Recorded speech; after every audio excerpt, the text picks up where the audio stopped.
Hey guys, Alegre-Wood here from Gladfish Property Investment.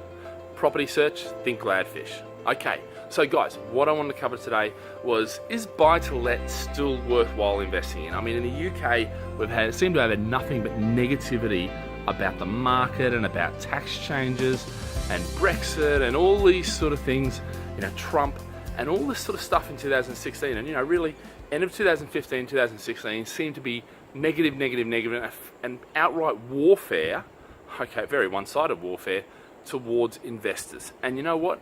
I can't deny that. It certainly looks like it's going against us. It certainly looks like they're trying to stamp out small investors. But actually, when I look at it, and the interesting thing is, having been through this whole process and seen hundreds of our clients go through this process, the end result has been, yes, it is more expensive to run a buy-to-let portfolio. But when you look at the numbers and when you do the numbers, it still makes sense, okay? There's no doubt about that, but you still got to invest in the right areas and do all the same principles apply. You just now have to take on a new advisor, which is a tax advisor, okay? So that's number one. You're going to work with that person and make sure you got the right structure up front, whereas before, you could quite happily just buy it in your own name and everything was forgiven, the mortgages were easy, everything was easy.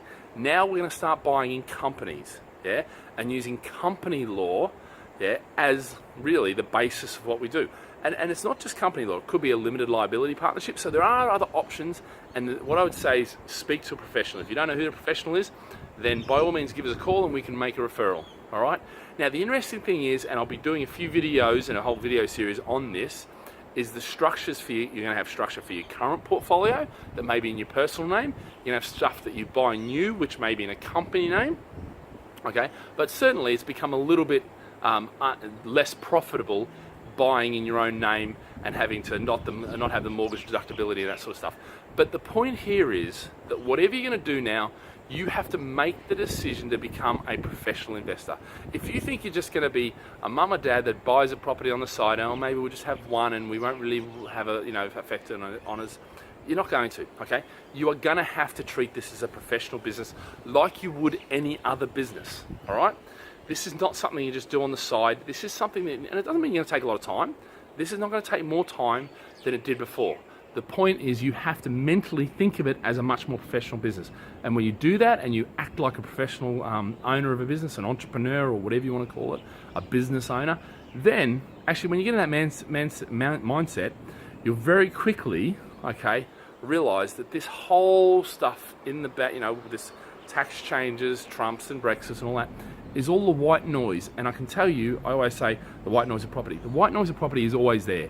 Whether it be the economy is going down, whether it be taxes are going up, whether it be, this terrorism thing, that, whatever the thing is, there's always going to be things distracting you from what it is you need to achieve, okay? So the key here is to avoid the distractions, manage them, become highly educated about them, but then whatever you do, don't let them stop you. And that's my point here with the buy-to-let thing. Get in, do it.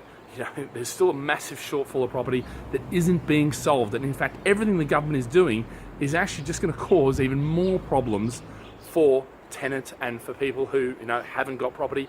People who do have property, it's just going to mean more money. They're going to make more money in the long term.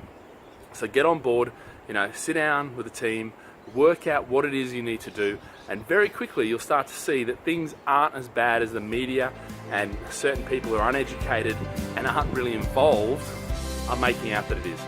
All right guys, have a great day, live with passion.